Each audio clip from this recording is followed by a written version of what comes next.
everyone. You guys probably know me already because I introduced myself last week. My name is Bert. I'm a junior here at Cornell, and I am the president and founder of the Advocacy Project. My teammates and I are going to prepare a presentation for you all today about civility in advocacy. And now, Katie, do you want to start sharing your screen so we can get to that presentation? Perfect. Just get set up real quick.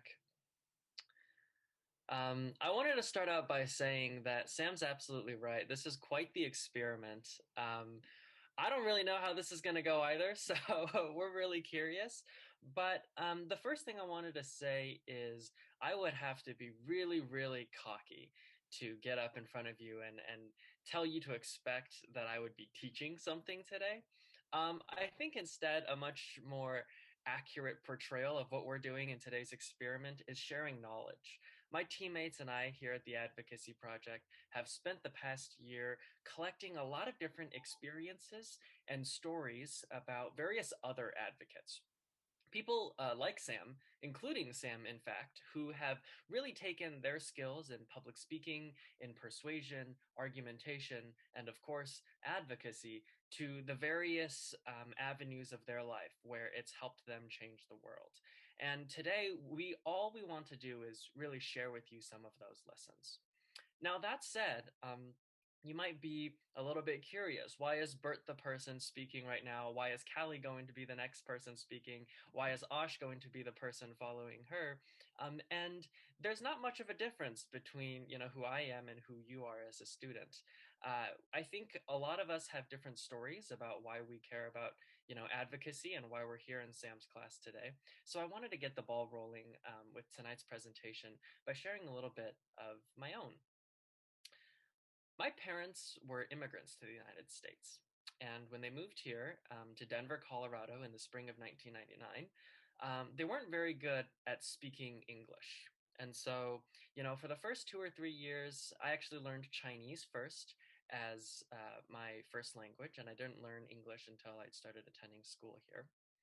And, for those first couple of years where I didn't have much English experience and my parents didn't know much English either, there was one thing that we were always scared about. Whenever, we were out in public, grocery shopping, getting pulled over for speeding and things like that. And the one thing we were always scared of was speaking English. Pretty self-explanatory there. We're not very good at it, and it's even more intimidating when there's a police officer or a very annoyed like grocery bagger staring you in the face, right? And so growing up, my parents and I spent a lot of time learning how to keep our heads down low, to hold our tongue, to not speak up. Silence was sort of the day-to-day norm, and speaking up was really sort of a last resort. We learned to endure things that we should have spoken up against. But because my English wasn't very good and because I was nervous about standing up for myself, I let a lot of those go by. Now that changed in high school and in college as I started to pick up advocacy skills.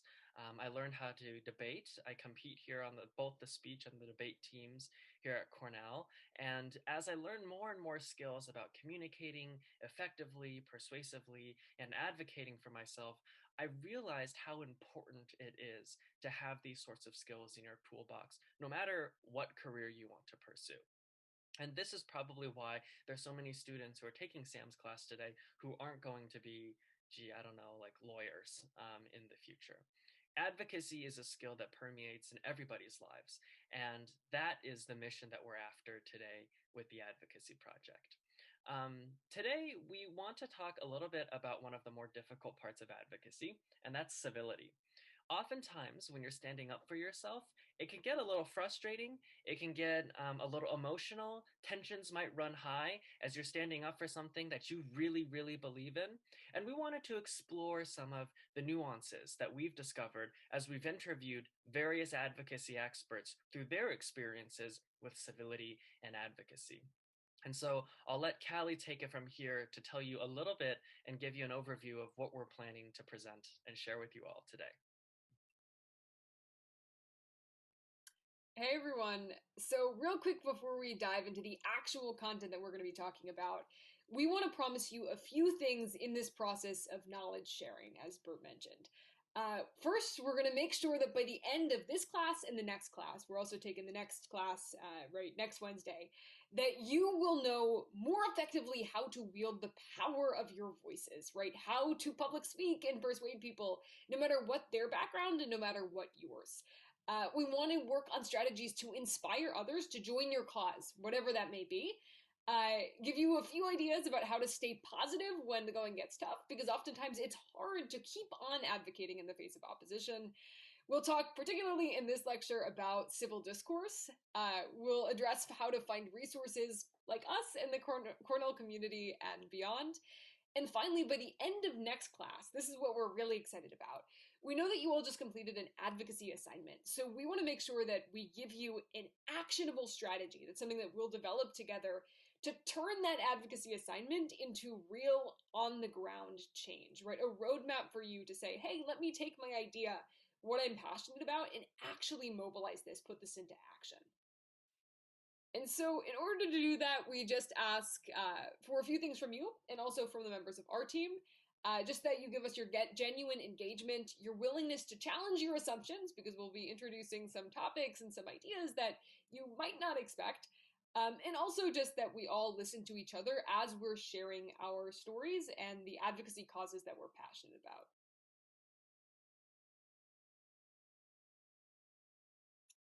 All right. So moving more into our content, right? Today we're going to be talking about civility, as Bert mentioned. Now, going back though to the concept of advocacy, right? Advocacy, as you learned in this class, is standing up for something. But oftentimes when you stand up for something, you also have to stand up to someone, right? The advocate is never in a vacuum. Advocacy is always a communication, and depending on what strategies you use, that communication could be a monologue, that could be a dialogue, that could be an argument, right? That style of discourse is going to depend on how much civility you infuse into that conversation. So to start off, can anyone tell me what is civility? Anyone want to volunteer a definition? Yeah, I could give one. I think civility to me is just being respectful. It's being um, polite and kind of not resorting to what people would consider more underhanded or rude tactics. Mm. And do you generally then, Brian, to ask a follow-up, have positive or negative connotations with the word civility? I think mostly positive. I feel like like I associate it with people who are educated and who just solve problems with rational dialogue. So Mm, yeah. absolutely. Does anyone have more negative connotations with the word, or have a more negative connotation that you could see the word being used in? I think this word could be used to gaslight someone if we're talking about civility, like norms in a polite society. If someone's passion for what they're advocating for a reason, because it may be specific to their oppression, um, their passion, someone could say that they're not being civil or acting in a civil manner. Right. And so in that sense, Ariella, it's like civility is being used to silence someone else's communication rather than facilitate that discourse. Right, civility is really, really complicated. But moving on to a more formal definition, just as a baseline, right? So civility, as Brian kind of mentioned, is defined as behavior or speech that is quote unquote appropriate to civil interactions. What's weird though is that that's actually that's our common definition, but that's the 12th definition that's listed in the dictionary. Because civility has undergone this huge evolution over the course of its 3,000-year existence as a word. It used to be used in ancient Rome. It was the word civilitat, right, is the root, meaning citizen, because it was thought at the time that in order to be a good citizen, right, a member of the good state, you had to exhibit civility, right? This was to prevent civil war. So originally, civility had these incredibly positive connotations, and it was thought of something that you really needed to do or to exhibit. So today we're going to be exploring a few of those positive connotations, right? How does civility support us being good citizens in this country? Kind of in line with what Brian defined, but then also explore when civility might not be useful in advocacy, or when civility might in fact be counterproductive to advocacy. But to put that more in real world examples, Carson's going to be talking a little bit about a few people you might be familiar with. Hello, everyone. I'm Carson. Nice to meet you all. One thing that I wanted to go over today. Now, it's important to understand, like Callie and Bert mentioned, that civility is an extraordinarily important part of discourse, of advocacy, of all of that. But I wanted to start off today with one of the most controversial things in advocacy, cancel culture. Now, you might know cancel culture under a variety of names, trashing, canceling, accountability culture. And it is, to a certain extent, all of those things. What I want to know is what your first takeaway is from hearing that word. Do you think that's something that is positive, negative? What do you get out of hearing someone say the words cancel culture, if anything?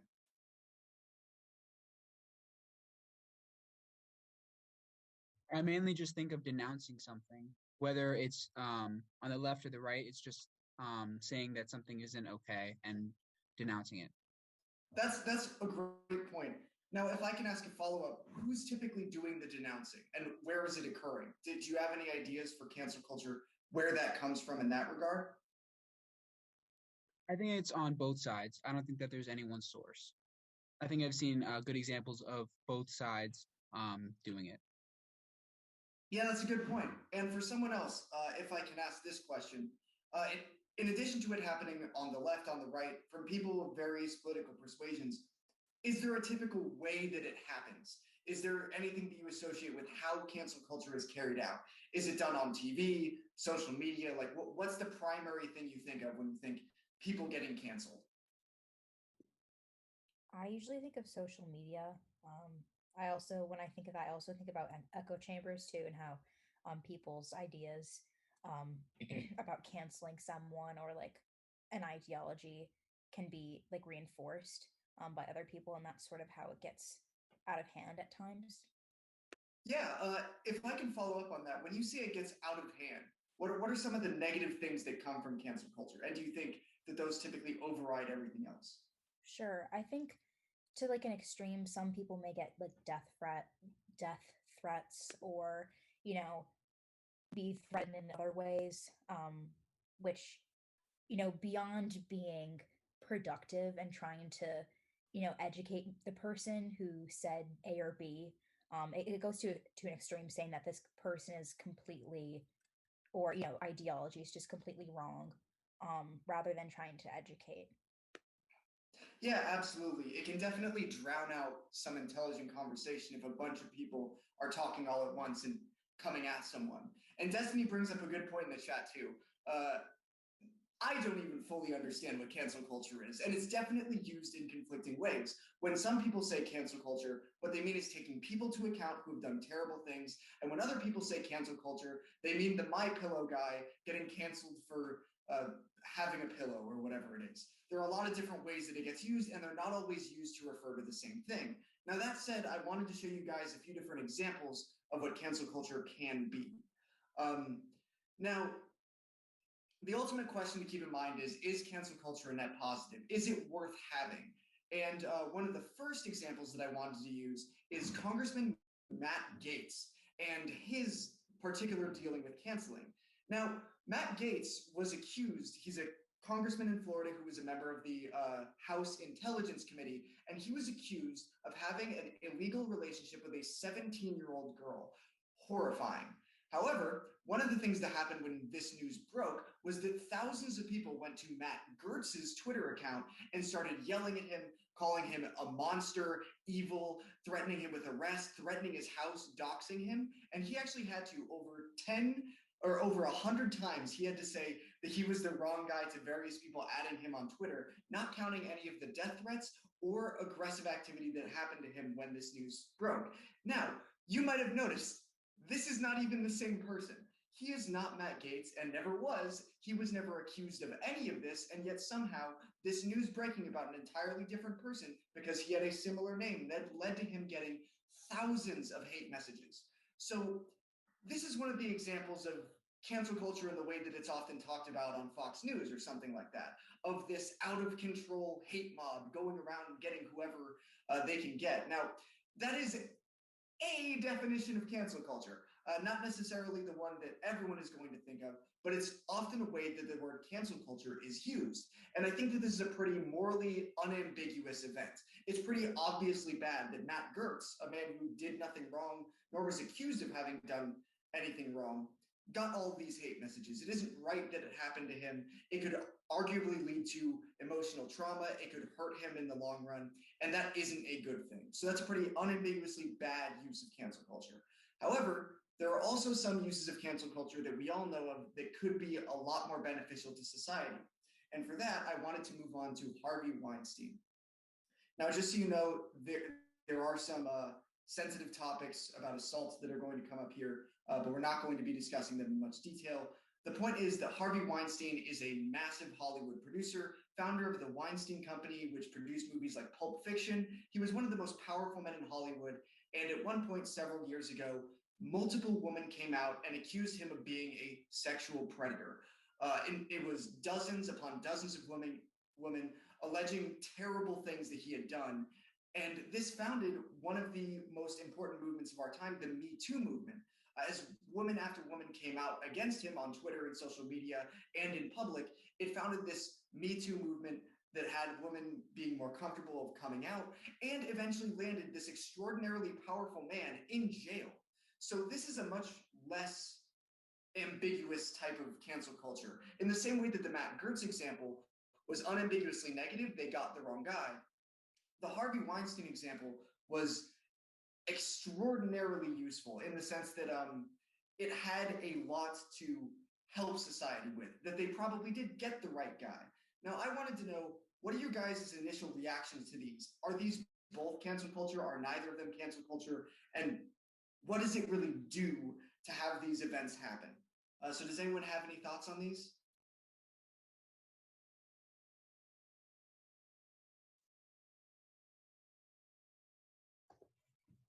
I don't know. I feel like it's just some sort of like power of population of some sort. I mean, I don't really feel like it's I don't even quite see how it's a cultural thing. I feel like since we're connected through social media, we're like becoming more interconnected by like cities, by like news, and like how communication is so quick these days. I feel like it's easy for people to like en masse like condemn people or like point someone out for committing a crime, and then like other people seeing that on social media and being like, oh, like they're bad too. Like I feel like it's just that like our society the way it is now, it's a lot easier for a lot of people to just jump onto saying something and starting like a movement in general. Yeah, that's a great point. It's absolutely true that you could just say this isn't a culture at all, that it's just a type of thing that happens nowadays. And that's a really good point. Does anyone have a response to that, what this actually was, or if there's a better way to describe it, how you would? I'm going to throw in that I wouldn't define the Matt Gertz one as cancel culture, because I think that was in the moment them not knowing and definitely like attacking someone online. But I don't think that was him being canceled in the long term versus Harvey Weinstein. You saw kind of like the depopulation of his empire, people like trying to move away from watching his movies. I would say that largely is what I would normally define as cancel culture. But kind of speaking to what Destiny was talking about, there was a really interesting episode of a podcast I listened to this week about the canceling of the Dixie Chicks for anti-Iran sentiment. That was so cool. And basically they're just talking about how, like Destiny was saying, the internet manages to connect these communities where to like really harass people online, you only need like 1,000 people. And like Twitter makes it so much easier to find those 1,000 people.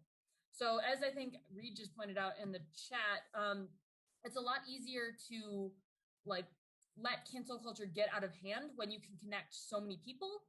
And I guess that would be like the toxic element of it. But I think the deplatforming that Reed mentioned is really, I think when it moves away from just being a moment of canceling, like Destiny was identifying, and into an actual culture of deplatforming someone who we as a society have identified as a predator.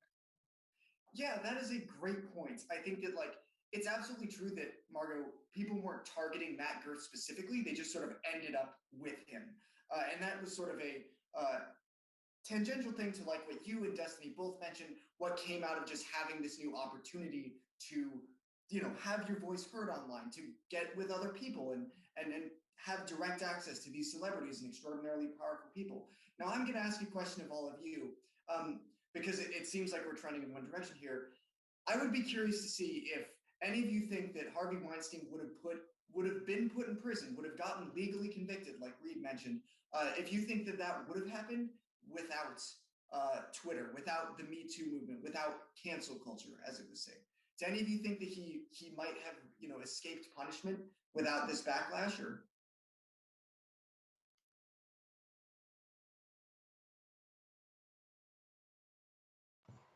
Yes, and I say that because something that I actually been thinking about was I was actually listening to a podcast too, and it was about the NBA and NFL that, before the Me Too movement, a lot of cases that players were accused of sexual assault, like misconduct, it was typically blamed on the female, saying that the woman is just out for our money. And a lot of people believed it. I mean, a lot of people I know that are affiliated with the Me Too movement believed it. And it wasn't on Twitter. I mean, this has been going on for decades. It wasn't really on Facebook, but eventually made its way towards those social media platforms, which I think eventually accumulated to other similar stories that were built upon. But I would say, do I think he would have gotten away with it? Yeah, absolutely. I think he would have gotten away with it. Yeah, thank you. I mean, I would tend to, I think that that's a really good point. So we've seen, like in the Matt Gerth scenario, that like all of you have mentioned so far, it makes it easier to do certain things, to make your voice heard, to harass people, to target people, or to call people out. Now, I have one last question for you guys before we move on in a bit. Is it a power that it is easier to do things? Maybe it's easier to make mistakes. Maybe it's easier to hold people accountable. Is that a power that people should be using in the way that they're using it? Is it justified to act the way that people are acting, to try and get accountability the way that they're doing it? And does it even matter the method that they're doing it in? I think that in the most egregious cases of canceling, that it's not justified, and it amounts to sort of bandwagoning off of comments that are potentially taken off context, or just taken in a way that just allows like thousands of people to direct anger towards someone. And even if I feel like that like anger and hate is justified, like the scale at which these things can happen, like I think of the Amy Cooper incident like last summer, where the video of her calling the police on a black man ended up like within 24 hours she lost her job, she lost custody of her dog, and probably received death threats that will probably follow her for life. And I just think that there's just like far reaching effects of this that can sometimes just happen without a proper grounds. Sure thing. And Brian, if you don't mind, I would love to ask a follow-up question. What do you think would have been a better way for people to go about trying to get accountability in that instance? What do you think people could have done differently or better in order to, if they were doing something racist, calling the police on the black man, what could they have done to have secured justice in that situation without necessarily the death threats and everything you mentioned as being bad? Yeah, that's a good question. I think I support just the ugliness of that being brought to awareness, and also just the like legal action that happened. But I think going back to the topic you guys began with, civility, I think it's against courtesy and against civility to want to dox someone or like threaten personal harm against them for anything that they've done on social media. So like just excluding that, I guess. Yeah, absolutely. Can I reply to Brian's point for a second? Absolutely. I Take it want away. to after Ariel too.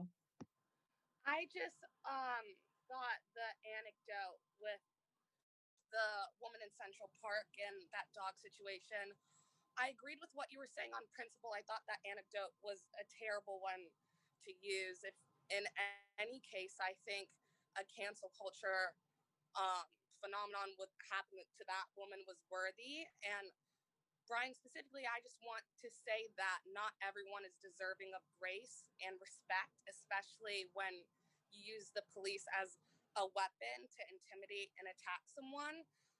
If you watch the video, she did threaten that she was going to call the police, even though he just asked her to put a leash on the dog because she knew that would intimidate him as a Black man. If you do know the history of Black men and policing in America, you could see why, especially with this current year and past years, how that could be intimidating. And she used that to intimidate him, and did call the police.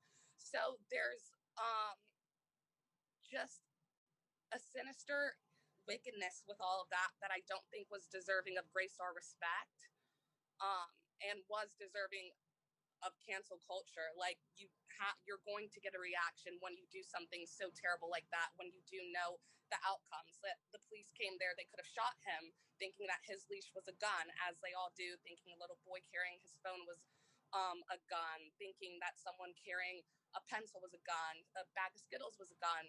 So yeah, Brian, agreed with that on principle, did not agree with the example you used at all. All right, Jay. Ariel pretty much addressed it in its entirety, but I just wanted to elaborate that I don't think death threats are ever sufficient or ever productive. However, I do think that her weaponizing the police, knowing his identity and knowing, yeah, Ariel just said it very beautifully, but it's there are consequences for things, right? So I'm not saying that cancel culture should be the solution to all of our problems, right? But if by someone recording this and posting it online, it's going to force other people who would do the same thing to maybe reconsider their actions. It shouldn't have to be that way, but it is a form of accountability. It can get out of hand. Do I think she should have been fired or received death threats? I don't know the situation that well, but it could also be used as a deterrent, and I think that's more important for the safety of this man's life instead of her losing her job. She could always try to find a new job, but he could have been dead. And it really doesn't take much for the police and a Black man in the park for things to go awry. All right, thank you guys so much. That's extraordinarily important. Now, I understand. I know you guys have your hands up, and just wait one more second, because I would love to get into a bit more nuance. Because again, the things that I showed to you, the Matt Gertz situation, the Harvey Weinstein situation, those are both extraordinarily black and white. It's pretty easy to see the good guy, bad guy in these narratives, and I'm also not necessarily qualified to dig into that nuance. But we do have someone who is. So I would love to have Ash come in and let you guys know about an example of cancel culture with a bit more nuance to it than these two. Hey guys, I'm Ash, like Carson said. And thank you, Carson, for keenly pointing out that there's some gray areas when talking about cancel culture. And a specific example that I wanted to talk about was the Amber Heard example. I know this was pretty big in popular culture for a little bit, but does anyone think they can give a brief summary or tell us a little bit about what happened between Amber Heard and Johnny Depp?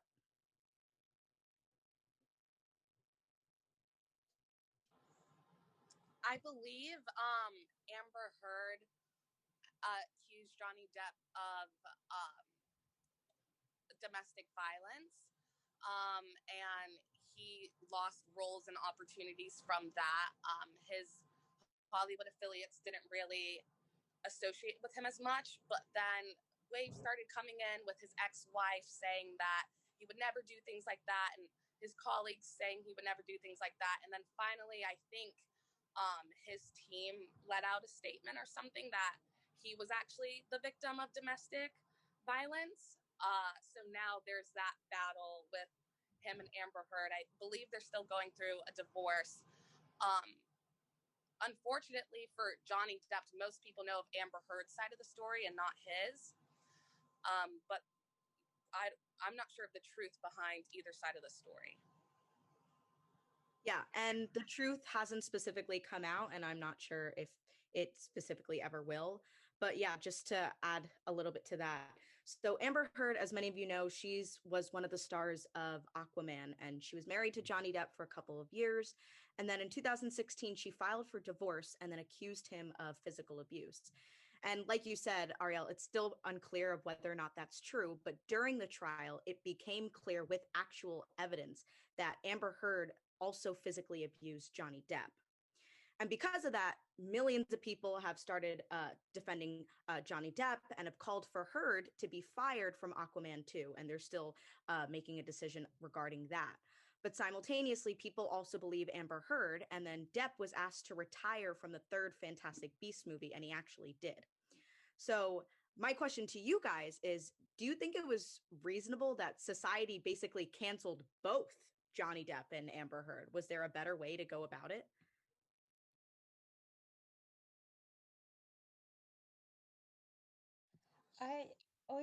Go ahead, Ariel. Oh, okay.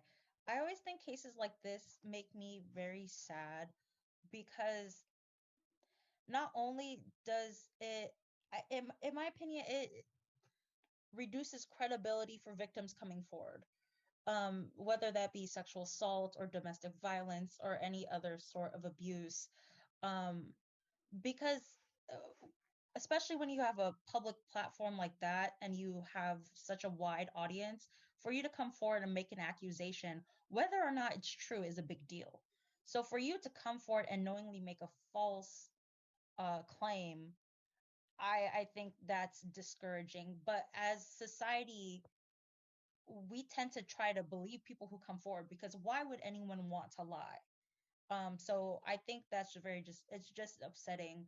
I don't know how long it was of a gap between her allegations and him actually coming forward, or his team, as you mentioned, coming forward with a statement. But I feel like if it's been several years, then he's already kind of lost his credibility, which is unfortunate, but that's just kind of what it is. I mean, I don't know the details exactly, but as someone who has gone through things, and uh, I'm not going to get into detail, as someone who's gone through things, people who lie and discredit other people who are actually victims of what they say they are, it's just very upsetting. Yeah, and that's 100% true. And thank you for being so honest about that. Destiny, I know you had your hand up, but Ariel, I just wanted to ask if you still had something to say. Oh yes, going off from the previous point just spoken about, I would say that for this specific example, given that it's Hollywood and they're both they're actors and actresses, it's like likeness is a thing, and likeness is important when it comes to production studios and all that. So I really do think the choice for these production companies to like fire Johnny Depp or whatever those details were, I think it supersedes cancel culture and just the general opinion of the masses right now. And I think they're just like, he's not the face we need right now. There's too much negative drama. They say all publicity is good publicity. Definitely not in this case. And the same with Amber Heard. Going back to the sentiment of the issue, it's terrible how this came up and how sticky the situation seems to be. But I just feel like, what else could Hollywood do at that point if their whole thing is about making money? You know? So I feel like they would fire these people. Yeah, and to ask you a follow-up question, do you think it was justifiable that they fired these people because it would give a bad image to their film? It depends on what moral ground they had. If they didn't really care, if it was all just about money, yes, it's justifiable in their economic sense, but for me, it supersedes that. I think it's justifiable on a moral grounds too, just because the situation is so sticky. They're, as I've heard right now, in the midst of a trial where things are unclear. One side, there has been evidence. There's still rumors for the other side, but there is a culture where there is a culture perpetuated in society where you believe women when they do come out with allegations like this. So that's why, if this is a lie, that is, again, to reiterate, would be super upsetting. But with such a sticky situation like this, I feel like, yeah, it's justifiable. There's too many loose ends. Yeah. And then you don't want to ruin other people's job, like the production team, if they have to later cancel it, if they find out Johnny Depp did do something. So they're just cutting it early. Yeah, thank you. Just this idea that we kind of have to stick with what the image will have, because if we didn't, you know, it would mean so much more if the implications did come out that Amber Heard actually was in a domestically violent relationship, if their evidence came out on that side. So, you know, just kind of taking the safe route and firing Johnny Depp for the movie was, I guess, the safest way to play out that situation. Yeah, Destiny, I know you had your hand up.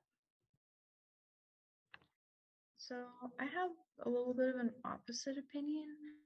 I think that for people to make decisions based on accusations without any like actual evidence or like a conclusion to back it up is just like, it's bad. Like in the case of, say, that Johnny Depp is innocent, the fact that they fired him, and if he like comes out later to be innocent, he will have been wrongly fired from an opportunity that he could have had, and that's not right.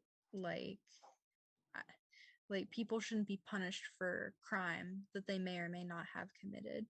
And so I think for so many people to just jump on to accusing somebody, or not really accusing, but like accusing in so much as that you like really believe it, but like based on no facts. It's like the people who hear about some sort of situation that comes up and you're like, oh, Amber Heard, she accused Johnny Depp of like domestic violence. Wow, I didn't know Johnny Depp did domestic violence. Johnny Depp is evil.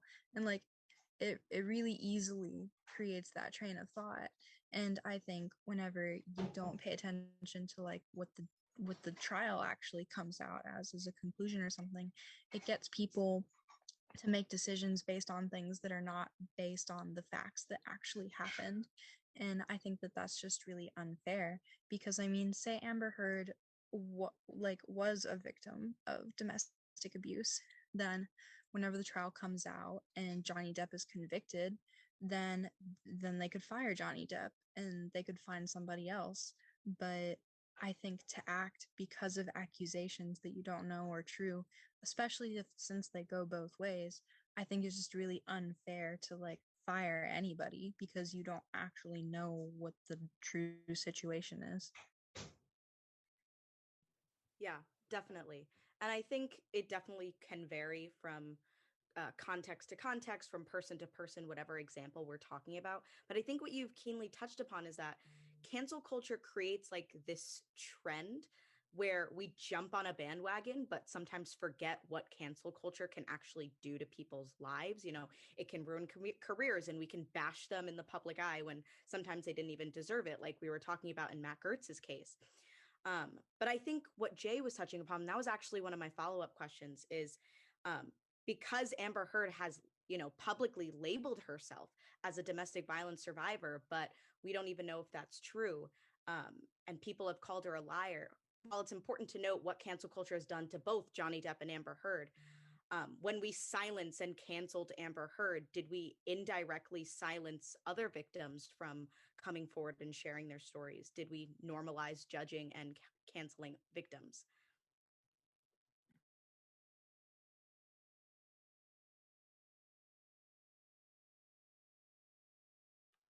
I'm sorry, was that a follow-up question for me? No, it was just for everyone, but if you want to answer Okay. first. I mean, I guess it could. If you have someone who's like hypothetically could be a victim, and a bunch of people say like, oh, you're a liar, it's horrible, like, and like it can make other victims feel like, oh, like if I come out and say something, like people might not believe me and I might be bashed by the thousands. So that's definitely a concern. I think another concern is how people perceive you, right? It's like, you know, your truth, but not everyone is taking this sort of thing to court, right? um this is it changes the way people perceive you. Like I've talked to friends and people I know in my community, and they were like, oh, but like I don't, but kind of even the way the question was framed, and that's nothing towards you, but it's like we have to be so cautious, right? I tend to believe people because I'd like to think that people who come forward wouldn't do this to trash someone else's character, because that's a huge allegation you're making. But yeah, it doesn't make sense to me as to why someone would do that, because now the way people have to walk around is thinking, okay, not it's not like, oh, thank you for sharing with me, or I'm so sorry that happened to you. It's okay, but you know, were you asking for it? Are you sure you didn't give consent? Are you sure that you really thought of it and he wasn't just doing X, Y, and Z? He or she or they weren't just doing something else. So I think it gets really complex there, because people are trying to stay neutral, which is a fair thing when people lie, but that's kind of sad that someone could be so vulnerable and they're kind of forced to be scrutinized or have to justify themselves to other people who honestly don't even know the story, or who are not even relevant, to be completely transparent. Yeah, definitely. And I think there's a lot of gray area when we're talking about these kinds of things, but I think definitely what you guys were saying, we start to perpetuate some deep-seated inequality things in society, especially when it's a time where, you know, you need evidence to be believed as a sexual violence or a domestic violence survivor, or you always get follow-up why questions instead of getting supportive answers like Jay was talking about. So I think things like this, where we don't know if it's true or someone actually does lie, it kind of just diminishes the credibility when someone else who has actually been through something wants to talk about it and share their story. And then it prevents other women from wanting to come out, or other survivors. But thank you guys for sharing your opinions and giving us feedback, because I know this can kind of be a difficult thing to talk about. But thoughts like this kind of leads us to our big question of the day for you guys. So Callie, do you want to talk about that? Absolutely. So linking all of the dots here, right, between what we started talking about at the very beginning of this class, which is civility, and cancel culture, we want to turn this over to you. Do you think that cancel culture is inherently civil? Does it create space for marginalized voices? Does it allow victims like Harvey Weinstein's to speak up? Or is it uncivil, right? Does it silence those voices? So I'm going to drop a link in the chat to a poll everywhere just to get your thoughts. And Katie, if you could get to the results slide as well, you'll be able to see what the class thinks too. So you guys should be able to give your answer by clicking on the link in the chat.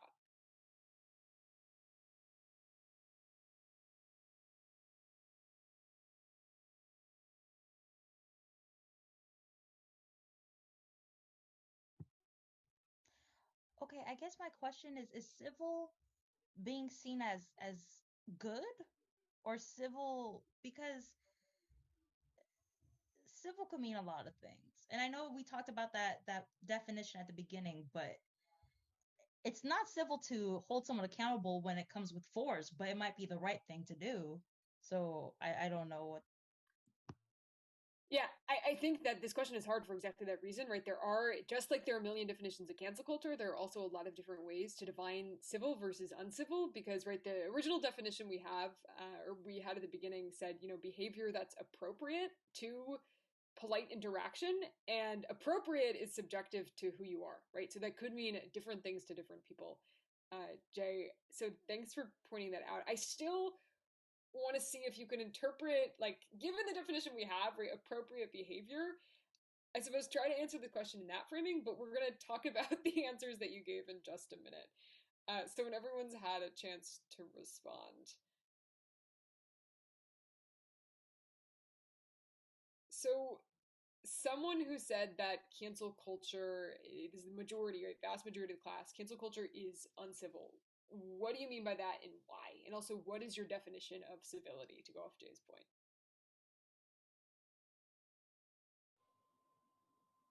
I think cut and dry, there's nothing polite about ostracizing someone from a group, whether they deserve it or not. It's just not polite society. I don't think it's civil, and I just took it as simple as that.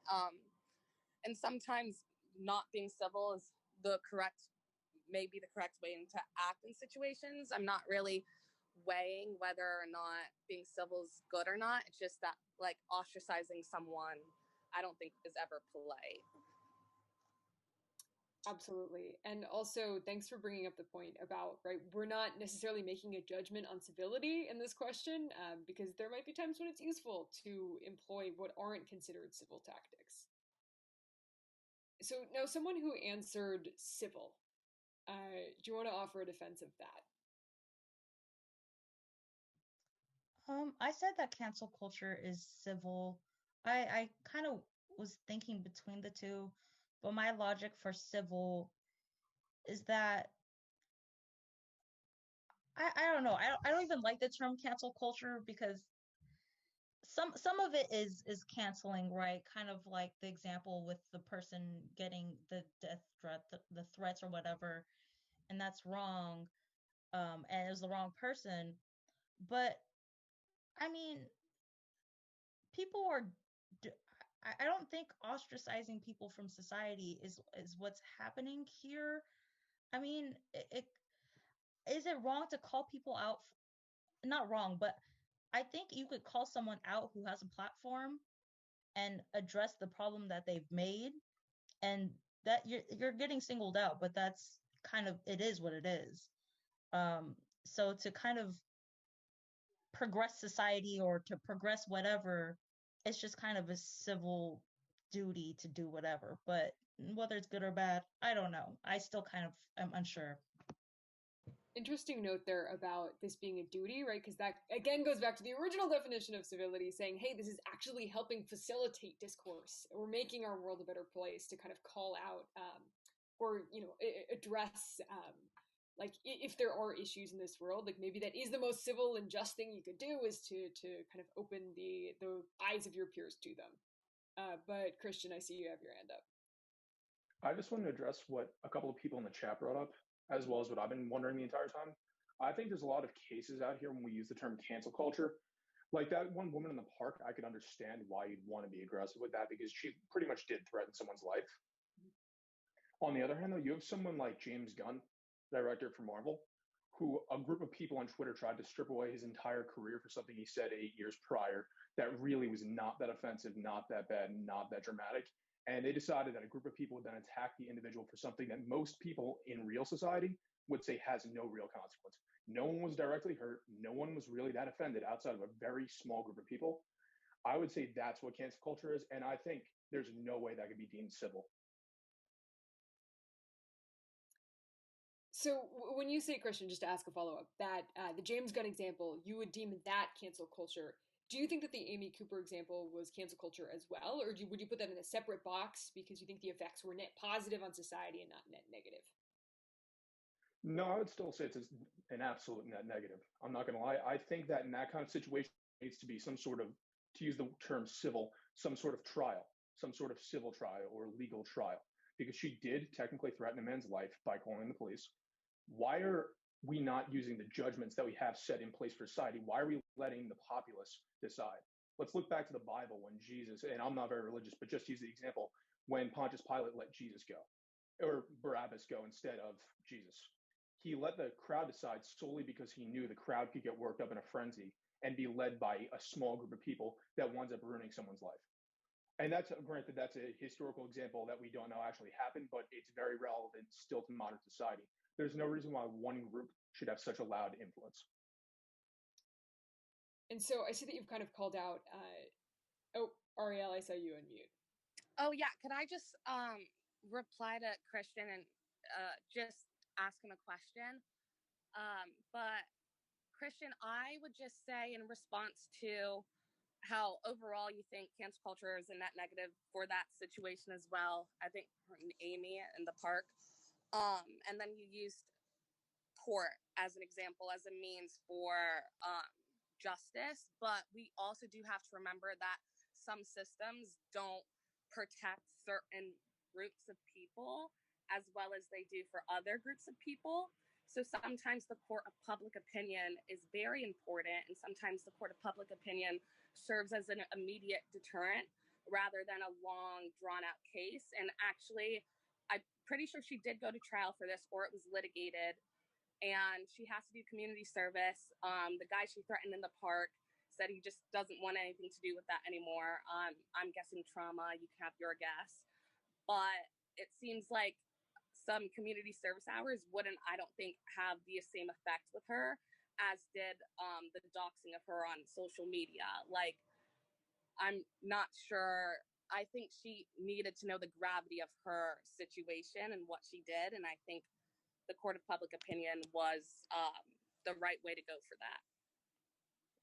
Could I then turn to an anecdotal piece of evidence? Did you ever hear of the Duke rape case back in 2006, where 3 young men were accused of sexual assault and rape on a worker at the school? And with that in mind, they all wound up going to court, having their lives ruined. I only say this because I knew one of them. He went to my high school. And then it came out only a few years after that she made up the entire thing in order to get attention, try to get money out of them because she knew they were wealthy. That is what I look at cancel culture as, because I've seen it firsthand. Their lives were almost ruined. That occurred back in, I think 2004 was the incident, 2006 was the court case. One of them didn't even graduate college until 2010 and still has difficulty finding jobs. When you want to talk about cancel culture, the reason why I think the court is so important is because it can show whether the person was innocent or not. The public opinion, you can't see if they were ever innocent, because all you're ever going to see is a wave of people saying they were guilty regardless of if it's true or not. That's what it comes down to. There's no right or wrong. There's no yes or no, guilty or innocent. It's only people saying they're guilty completely overriding the truth. If I can add a bit of context to that and ask you a follow-up question, Christian. The DA in that case for the Duke lacrosse, if I remember this correctly, he was disbarred because he fabricated evidence against them. So obviously the court of public opinion was wrong, but it seems like the judicial system for a large part, if they hadn't, for example, caught the DA who fabricated evidence and who had a lineup of exclusively Duke lacrosse players contrary to police department protocol, how do you draw that line of the court system being fair, whereas maybe the court of public opinion isn't? I think that's an interesting question. Absolutely, I would agree. Personally, I'm not one to ever advocate for the trustworthiness of the United States government. I completely am looking for a system overhaul. But then again, I still tend to trust people who are trained for their jobs a lot more than a group of people who got together on Twitter. I think realistically, in the end, we're going to find a large majority of the cases, you'll get the better outcome in the court of law, where they have the right to an attorney, they have the right to present their case, and it's litigated. It's gone over for years by judges, as opposed to a bunch of people hopping on Twitter and retweeting saying that someone did something to ruin their lives. Thank you, Christian, for sharing particularly your personal story. I want to give Jacqueline a moment to respond, and then, believe it or not, this is only our first of 2 big questions, so we have another poll coming up after this. Jacqueline, did you still want to respond? I see you. So I'll be honest, I actually didn't vote in, and I'm a huge voter, but I didn't vote in this. And the reason why is I think just the term cancel culture is, I just don't agree with it. And I think it came from a certain political party that is utilized as a weapon against the other. But if we are going to talk about the definition of cancel culture and whether or not it's civil or uncivil, I think the first thing I think about is bullies, right? And if you are a public figure, and I mean, there's definitely could be people in this class that completely disagree with me. So I hope I'm not jumping into a pool of piranhas here. But in my opinion, our last president was a bully. I mean, what he said during tweets saying Pocahontas, Sleepy Joe, not only is it childish, it's a bully. I don't like bullies. He's a bully. And so by doing that, it's one, embarrassing. It makes our country look terrible. But on that flip side, if we had somebody that wasn't such a important figure, is that is that going to be grounds for canceling, let's say, their social media? Well, if you ask a school is going to say yes. And that's because it is against policy for kids to bully other kids. And so I don't see where like Donald Trump would disagree with that at all, even though he did that. So I really do think it does come down to, is other people, are a group of other people being attacked? And if they're being attacked, how much is it going to affect others? So I guess another example, which is kind of contrary to what I just said, is I don't remember her name. She was an editor for Vogue. She recently got the job and she got fired because like 10 or so years ago, she got caught with these tweets that pretty much like were homophobic, they were racist, they were terrible. However, she definitely evolved as a person, and I don't think that something she tweeted 10 plus years ago should be utilized against her for the rest of her life, especially since she was a teenager. So I mean, ultimately, I do believe that as long as the person changes and it's an obvious proof and they have shown other people that there is good in them, then that could be different and grounds for, being able to forgive. But I don't know, I'm also Jewish, and I mean, I have a small family for a reason. And there was a guy named, I don't know if everyone heard of him, named Adolf Hitler, killed vast majority of Jewish people in Europe. So, I mean, there were 9.3 million Jewish people. He killed 6 million plus an additional 6 million a variety of individuals. And he didn't have Twitter. He didn't have Facebook. There was no social media. And however, he, in a way, canceled the opinion. Well, he did cancel the opinion of other people, but he also used his own propaganda and bullying against other people to get what he wanted. And he brainwashed others. And that in itself, if he was on Twitter today, absolutely should he have gotten canceled because it spreads.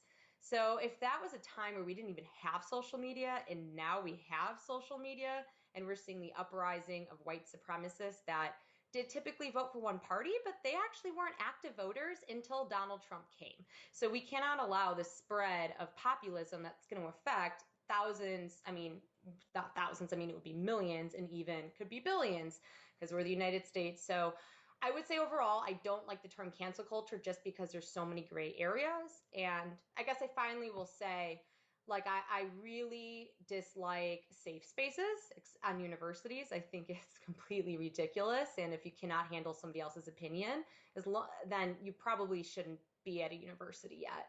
But ultimately, as long as somebody isn't bullying somebody else, directing negative terms to somebody else in a very childish way, it's different when you're doing it in a political context. There's ways to do it that does not attack in a very 13-year-old matter. So anyways, I don't like the term cancel culture. I didn't do it because it's a gray area, but there's just too many exemptions. There's too many reasons why it's civil and not civil. That's a great point. And I think the distinction you raised there between, whether you're using cancel culture or whatever you want to define it as to attack someone versus just to raise an issue is kind of going to help us differentiate these gray areas. Brandon, I see your hand. We're actually, for the sake of time, going to move on to our next big question that relates really closely, though, to this kind of specific topic of how we use our voices and specifically what intent we have when we use them. So you'll likely have a chance to share your thoughts there. But we want to ask you guys, what is the role of civility or incivility in advocacy? Keeping in mind that those terms are vague. But if you could refresh your poll everywhere, you should see, something for a different class. Right, so we're asking, is there a place for incivility in advocacy? Simple yes or no, and we'll put the results up on the screen in a second. You should be able to start responding now.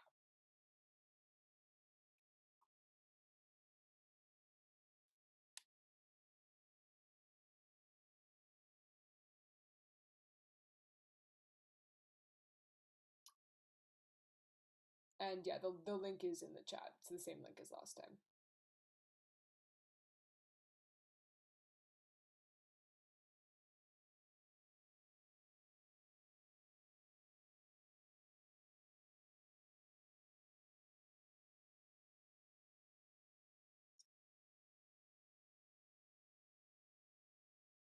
Okay. So somebody who answered yes, right? 80% of the class says yes, there is a place for incivility in advocacy. Why did you say that? And in particular, if you could tell us a bit about what your definition of incivility is. I see Kendall with a response.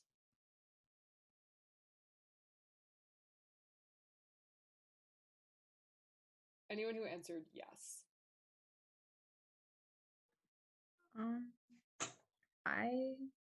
I'm sorry, I missed it. I answered yes.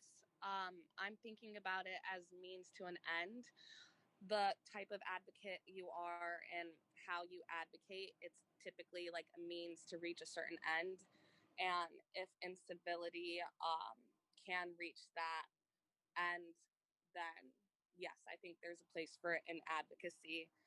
Situations vary, obviously. Absolutely. And right on the note that situations vary, yeah, that's something that I think we're finding again and again with all these examples. But that's a great point about strategy, Ariel. Anyone else or anyone who responded no want to offer a rebuttal? I responded no because, like, if you want to have a society that promotes respect and like kind interactions with each other, just because somebody does something that's bad doesn't mean that you all of a sudden get to attack them and give them death threats. And like, even if it's not death threats, even if you just like insult them and tell them that they're horrible people, or you like treat them more poorly or something. I mean, if you don't know the truth of a situation, you might kind of avoid those people. So maybe I can understand that. And that's like even civil in a way, because if you just like kind of politely don't interact with someone as much, it's not the same thing as like going up to them and being like, you're a terrible person, or like actively being rude to somebody. And I think that if you like really want to try to make a nice society where people are just like respectful to each other and such like that, whenever someone isn't respectful or does something that's bad, that doesn't give you the go ahead to go and do something bad to them in kind. Like, you need to respond to people by what they did. It's like, that's why we have the whole justice system. It's like, if someone stole something, we try to like get compensation back, and maybe they get some sort of criminal record or something, so that if they did do that thing, if they get punished for it. Or if someone kills somebody, of course they get put in prison for a lot longer. But to just like attack somebody constantly all the time, like, that's not right. You punish somebody and then they're punished. Like, to just like always attack people, I don't think is something that you want to introduce into a society where you want people to like respect each other. Christian, a response to that? While I voted yes, I would also agree with what Destiny said. I think the issue that we run into here, and it's something that we discuss a lot in this class primarily, what does the term incivility mean? When we look at that term, I typically, when I said yes, I thought back to the Chicago 7, back during the 60s. That's where my mind typically goes for incivility, where sometimes that, or Malcolm X, Martin Luther King, where sometimes there needs to be protest. There needs to be some form of almost dramatic themes. Something needs to occur to actually advocate for change in this world. On the other hand, for advocacy for ruining someone's lives, no. I think in most of these cases, and absolutely, I do agree that protest can be civil. I see that in the chat. I think there's certain cases where it's unfair. I mean, if you look over, what was that? Colombia, where there was that shooting yesterday. I forget exactly which country. There was a shooting by the police where they killed 19 protesters. I might be wrong about the country, but in those kinds of situations where it was a peaceful protest, but still the police, because in many countries we are in a police state, even America, looking back to, what was it, October, even up until January, there is some areas where it is a police state. You need some sort of incivility, some sort of unrest. While I wouldn't go as far as saying burning down random shops and looting them is appropriate, I would say, on the other hand, that if they decided to protest government buildings, things of that state, that sort of statue, yeah, I would agree with that. That's why I cited Chicago 7. I think that's one of the most important cases in this country's history because it showed that incivility does still have a place in a civil society. On the other hand, that does not advocate for cancel culture whatsoever, because I don't think cancel culture could be deemed civil or incivil. I think it's really just people acting like they're above the law, acting like they know better than what's right. So I think what it really comes down to is there's a time and a place for incivility. And right now in society, I'm not sure that cancel culture is the time to be incivil, personally.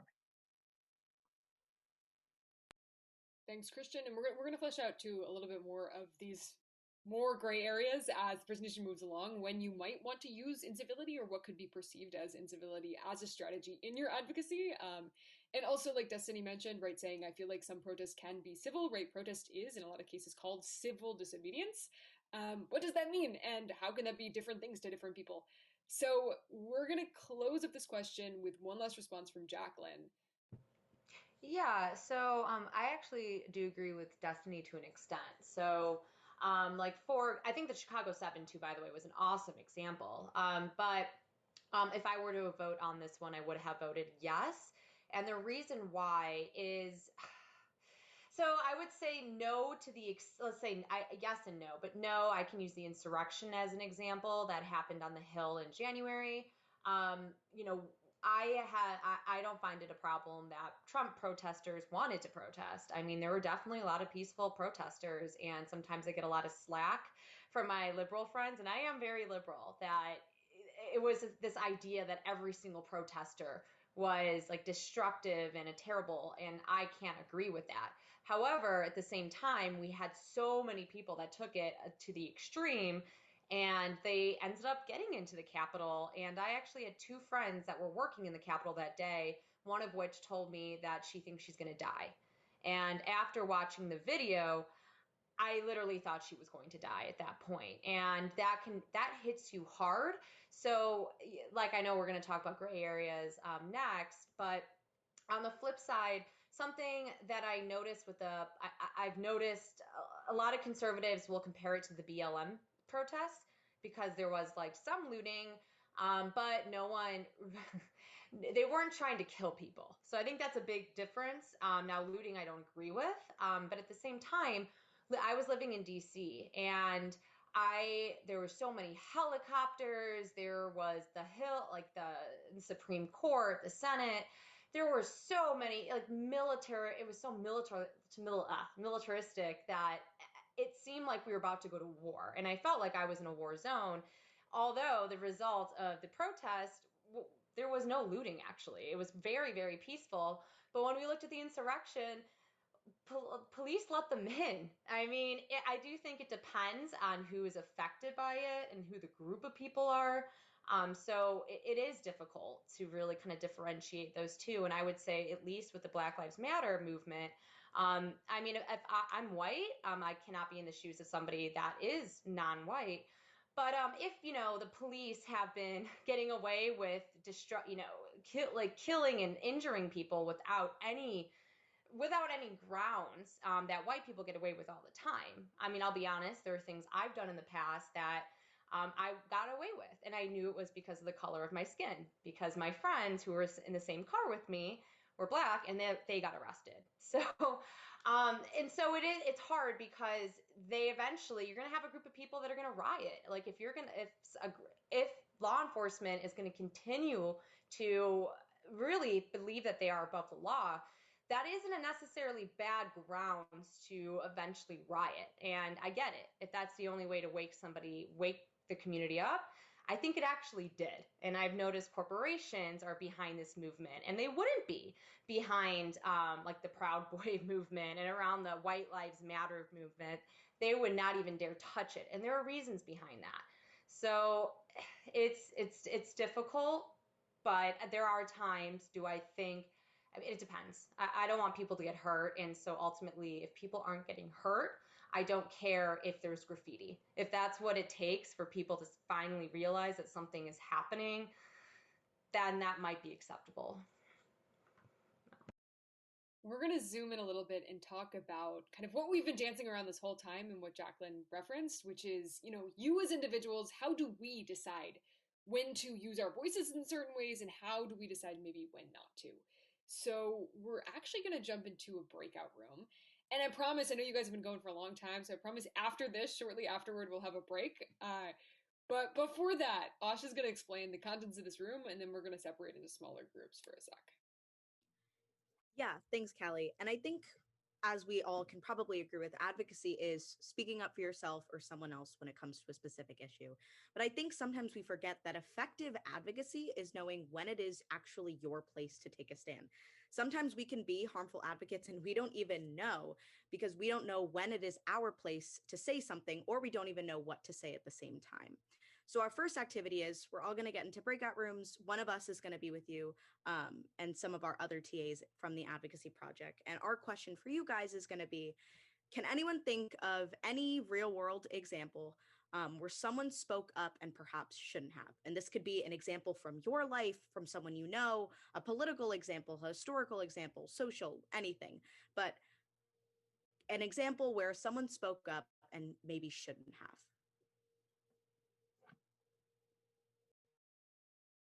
All right, and those breakout rooms are open. So if anybody needs help moving to a breakout room, please let me know. Otherwise, you're free to go.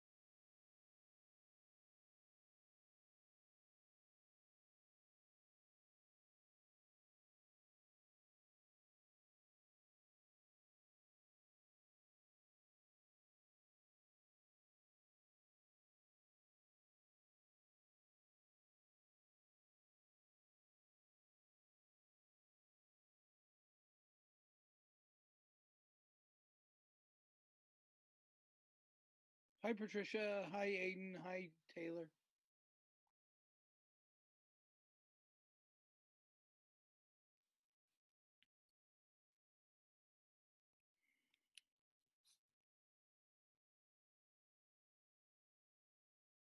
Taylor, are you there?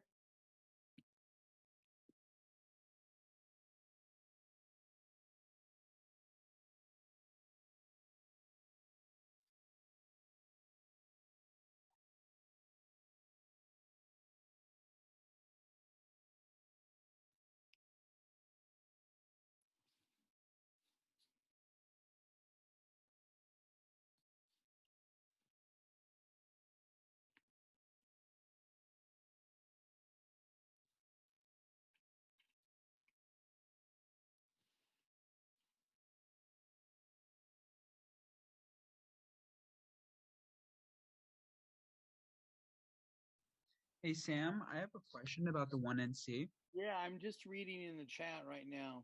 Let Okay. me answer your questions real quick. Okay, so on the first one, you say, do we need to list our sources credentials like the 1AC? The answer is yes. Okay. So you need, if you're doing the direct refutation, which it seems like you're doing, which is the 10 pieces of evidence, you need to, first of all, have a tag, which is just a short synopsis of the evidence. And you can put the number 1 by the first one and then the number 2 by the second one and all the way to 10. So you'd have a tag like, and maybe you would be like, dispute isn't valid, as your first point. And so then the second thing you would do is put the citation. That's like who said it, the qualifications, where they said it, the date, the page number, the URL, all that. Same as you did on the affirmative. Okay. And then the quotation, which is usually like 1 or 2 paragraphs long. And you're allowed to use any source you want as long as you think it's, fair and justifiable and a legitimate source. Okay. So you could use the Japanese defense minister or minister of foreign affairs, right? So you could do that. Okay. And then since it doesn't have an author because it's just the Ministry of Foreign Affairs for Japan, what would I say is the author for that? Would I just say you'd say the Ministry of Foreign Affairs of Japan, and then you would put what the qualifications are for the Ministry of Foreign Affairs. Okay. Yeah. Now the deal is it's a little bit confusing to me because your affirmative probably says that China is kind of honing in on Japan's claim of of ownership of these islands, and then it would seem weird that you were quoting the Minister of Foreign Affairs for Japan saying, "Yeah, we actually do own those islands." So my affirmative defense, not affirmative defense, that's law. Affirmative paper was about how one of my sources was saying that they both have valid historical claims, and so this one would just say that China does not have a valid historical claim. And the quote that I would use for that is, I think, only 60 words or something, and it says, "When this happened in 1911, this happened with these people, and China said, the Senkaku Islands is yours," basically. Okay. All right. Okay. So would that be allowed? That seems okay. But remember, what you're trying to do is you're trying to disprove the affirmative. Like your affirmative is, the United States, right? Probably needs to decrease its relationship with Japan, right? Mm-hmm. That is what it was. Yeah. And so, I get it. And so you're saying that, hey, any of China's claims are not legitimate, so the U.S. should keep its relationship with Japan strong. Correct. Okay. Yeah, that makes sense to me now. Yep. And then just one more follow-up question about a short quote is one of them was saying that defending the Senkaku Islands could lead to war with China. And then I have another 60, I believe it's a 60-word quote that says the U.S., China would not instigate a war with them, and if they did, if a event occurred, that they would actively calm down and they wouldn't escalate to war.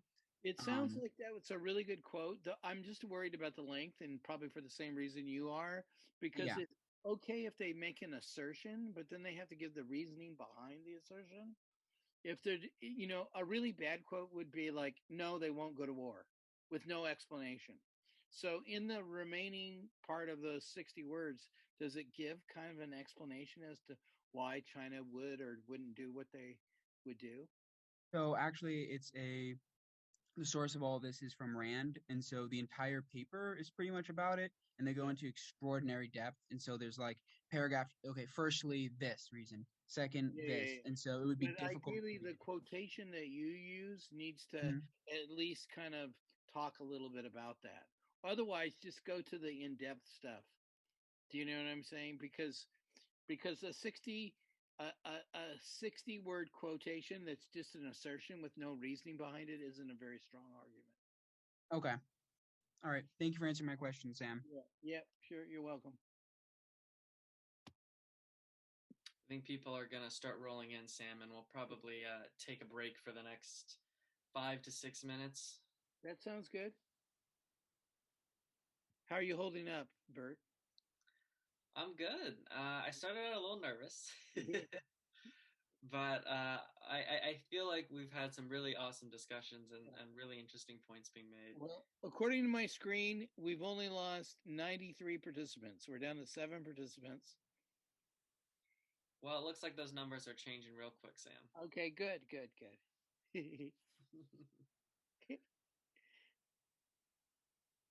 All right. Hello, everyone, as you're all rejoining. Awesome. I think everybody is back now. Looks to be the case. Yeah, so everyone's back now. We are going to take a short break. It's 9:02 right now, so maybe I'll just extend to 8 minutes and we'll come back at 9:10. You all are, free to do whatever you do normally on a break. I guess that's normally Sam's spiel. But Yeah, we'll be right here, and we'll get started again at 9:10 and finish out the last 50 minutes of our time with you today. And I'll hang out here and talk to anybody that wants to talk about anything. Perfect. Sam, I was in a breakout room with Callie, and we were both talking. And then she brought up a story about. Wait, Callie, are you here? Yeah, I'm here. The wall of moms. The Portland moms. Oh wait, Ariel, you're muted. Yeah. We can't hear you, Ariel. Oh, I was just saying, could you explain the Portland mom story? I just thought that was so interesting, and I didn't know it, and I just wanted to know if other people knew it. Because I have an opinion on it. Yeah, so this, Sam, it's interesting because, right, in speech, this was like the speech of the year as everyone is talking. They're doing their crits on the Portland Wall of Moms because basically it was in Portland, like during the Black Lives Matter protest there was a group of moms, largely white moms, who said, look, we want to do something like for the protesters. So they went out, a group of like 50 or 60, and they said, we're going to be a human shield between protesters and the police. So they kind of amassed in this wall. And it was a debate over, is that good? Like, are they truly standing in solidarity with protesters? Or on the flip side, them positioning themselves in this way, is that saying, only we, like as white women, can protect you? Is that kind of some sort of implication of the protesters themselves? Yeah. Yeah, that's interesting. I personally thought, I was shocked to hear that people found their behavior shocking or wrong. I just feel like if someone is literally willing to stand as a human shield in front of you and protect you against the police, whatever forces they may have, I just feel like I don't know how you could critique that. And in response to, we white women can protect you, I feel like, yeah, like you can, like I'm happy you are. Like the police, I feel like would be a very much more adverse to attacking a crowd of white women before getting to a group of black people. So I like what they did. It's very interesting. There's a whole interesting conversation around the theme of allyship. What does it mean to be an ally? And there are some, I've seen it go really good and really bad. And we all have been in that situation where someone rides in on white horse and says, I'm an ally, I'm here to save you, da, da, da, and everybody goes, oh my God, the last thing we need is these people that don't know anything about the situation coming to save us, generally from ourselves. And then there's another group of people, and it sounds like these Portland moms might have been in this category, that were more like, no, they really are trying to help, and they're trying to figure out the best way to do it. And how that old saying, beauty is in the eye of the beholder. I kind of feel like allyship too requires some reflection on the ally. Hey, why am I really doing this? Am I doing it to make myself look better and make me look, get some good publicity? Or am I doing it because I'm truly trying to help and I don't know a better way to do it? And so it's weird. Usually in these kind of situations, you say, well, the intent doesn't really matter. What's the effect?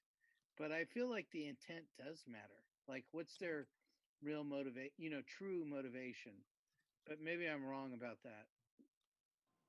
Yeah, I agree. And I just think someone with the more pure motivation wouldn't, or someone who doesn't have a pure motivation would not put their literal lives at stake. Yeah, they would most likely stay on social media and bless them if it's spreading awareness, if it's working in some sort, but actually putting your body out there, which is not mandatory, but it does show a degree of a certain degree of advocacy, and like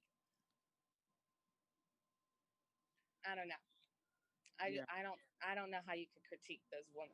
Well, it's interesting. There's people that will critique everything, right? Like no matter what your intentions are. The people are judgy. I know that it's very hurtful to people that when they truly are trying and they think who knows what they what the truth is, but they really think that they have, pure motives, and then someone accuses them of not, of maybe doing it for the wrong reason, then that is really, really hurtful. I mean, it's happened to me in my life. I've been involved in a whole wide range of different social justice movements. And probably one of the most harmful or hurtful things someone can do is say you're doing it for the wrong reason. Because you can't really defend yourself. You just have to be like, I'm sorry that you feel that way, but you're on mute, Ariel. I agree. It's a necessary evil sometimes. Sometimes it's worthwhile, but other times I really do feel like no, you've got to step back and just be like, they're being good allies. And there's a lot of people that are bad allies for all different types of communities. Everyone's probably been one at a point, still is, who knows. Yeah. But don't you think that it's especially hurtful that you're just trying to be an ally and then someone says to you, you're a bad ally, you're doing it for the wrong reasons? I feel like that's especially hurtful. It's especially hurtful in certain scenarios. I feel like it's especially hurtful all around. But I would need to know the scenario, right? Because if I don't know, I'm trying to figure out, one of my friends who's a part of the LGBTQ community was like talking to me and was opening up about things, and I was asking her questions, and she like stopped me for a bit, and she's like, oh, like, I don't like these questions, like, but you're being super supportive right now. Yeah. So she acknowledged, she was like, oh, you're being super supportive, but like, chill with the questions. So it's not on maybe a large scale of allyship and advocacy, maybe, but it's just kind of like knowing your role and knowing your place. And that sounds so patronizing, but sometimes it's like being a backseat driver and like being ready to go on whatever road trip because you're really that dedicated to the cause, you know? Yeah. No, I think you're right. How do you feel about that, Kelly? Yeah, I like the idea that Ariel was pointing out, that it is showing so much more dedication to a cause by putting yourself physically out there. Because we were talking about social media activism too, right? And how easy, or maybe how much, like, it's even easier to be performative as a social media activist because it requires so little human investment. But if you are protesting on the front lines, it's a different display of, it's almost like making yourself prove yourself in order to demonstrate that activism. I also think it's interesting though, because people will like hardcore defend slacktivism and be like, even if someone is performative, awareness is awareness to an issue. And I don't necessarily agree with that, but I was wondering what your guys' thoughts was. Yeah. I mean, I think there's a difference. Sorry, did I cut someone off? No, go ahead, Kelly. I think there's a difference in like the goal of the activism. Like, are you trying to just raise awareness? Because, like Reed said, right, if somebody posts online and they're just making like the black square post and they're raising awareness and that's all they want to do, like, yeah, there might be a net benefit in that they did raise awareness regardless of whether or not their intent was performative. But if you need people to actually demonstrate on the street or like write letters to legislation, or write letters like about legislation or to their legislators, I think you need a different kind of bar of what counts as activism, and maybe intent then plays more of a role. Yeah. I think it's interesting because people who I feel like there's a difference between when you have everyone raising awareness to the point where they can actually just be annoying people or getting in the way. Like, you have a bunch of people posting black squares. To a certain extent, people just start associating it with spam. It doesn't actually mean anything anymore. So you have a bunch of people who don't actually care about the issue posting some primary color on Instagram. Like that's just going to turn people off eventually. But here's what I don't like. I don't like it when it feels like powerful groups, the groups that are in power, kind of commodify the activism, whatever it is, and make it so that it's safe for them, and so that they can be with the cool kids, right? So I'll give you an example. So in 1969, we've all heard about the famous African American students took over um, the Willard Straight, the McGraw Tower, right? And they use guns to do it. And so I was like, wow, that was a real radical act. That's really cool. What bothers me is then, like, 50 years later, Cornell has an event where they're like, let's celebrate that. But if a group of students today took guns and took over that same place, they would be in jail, right? Like, there would be no, like, let's celebrate this great thing. They would throw the book at them, right? And so I'm like, wow, isn't that nice? 5 decades have passed, and you can celebrate it and make it into a nice, tea and crumpets event, right? But all that raw activism and all that that bravery, that courage that those students had to sum up and do, that's all gone, right? Like, Cornell's not encouraging that, right? Cornell is encouraging, let's say we were good. Let's say we were good. Well, let's make it safe. And that bothers me. So speaking of encouraging our advocates, why don't we dive back into the presentation? Sam, if you're all right with us starting up again. Yes, please do.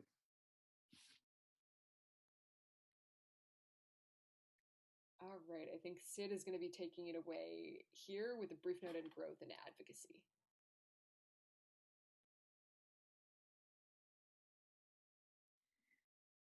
Sid, you are muted. Sorry. Yes, I just realized. So hi guys. I'm Sydney. I'm also a part of AdPro, and I'm here to talk about kind of growth in being an advocate. So as we talked about in the other rooms, we've all had experiences of possibly either us or somebody that we know trying to be an advocate and not doing that well at it, or having good intentions, but the way that they go about it isn't that accurate or helpful. So one thing that I want to ask all of you, and I'll keep the discussion relatively short, is what do you think constitutes growth in being an advocate? Should you just say it out loud, Sydney? Is that what you want, or do you want it in the chat? I'll take like one or two out loud responses, but anybody else can just put their answer in the chat.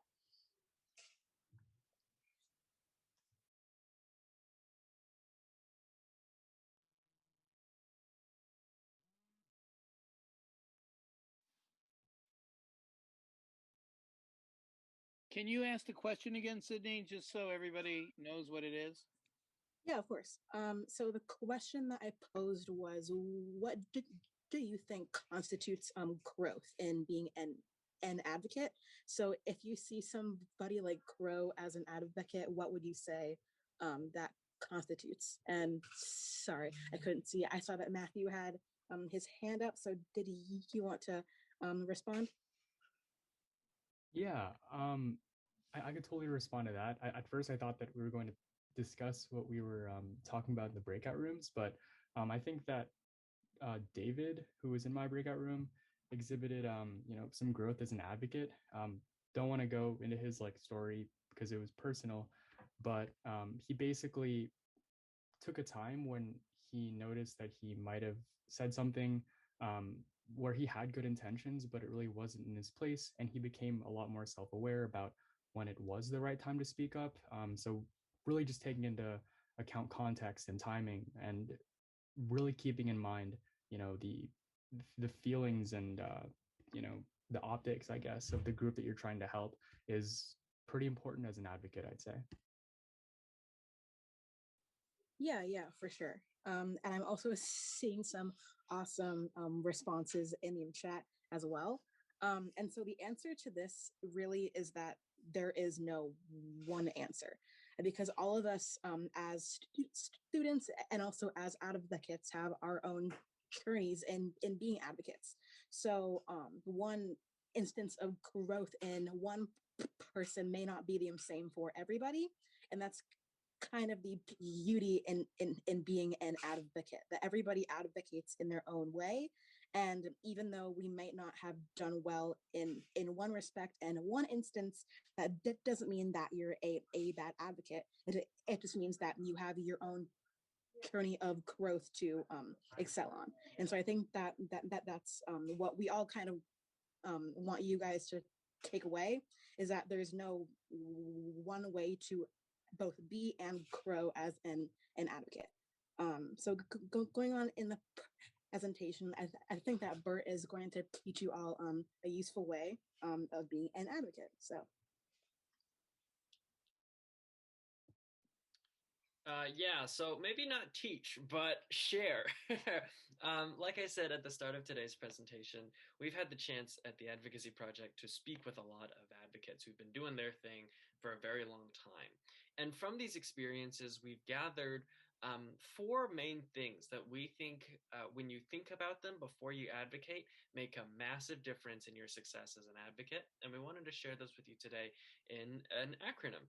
So oftentimes when people ask me, how can I be a better advocate? How can I be a successful advocate? I always direct them to my friend, Sarah.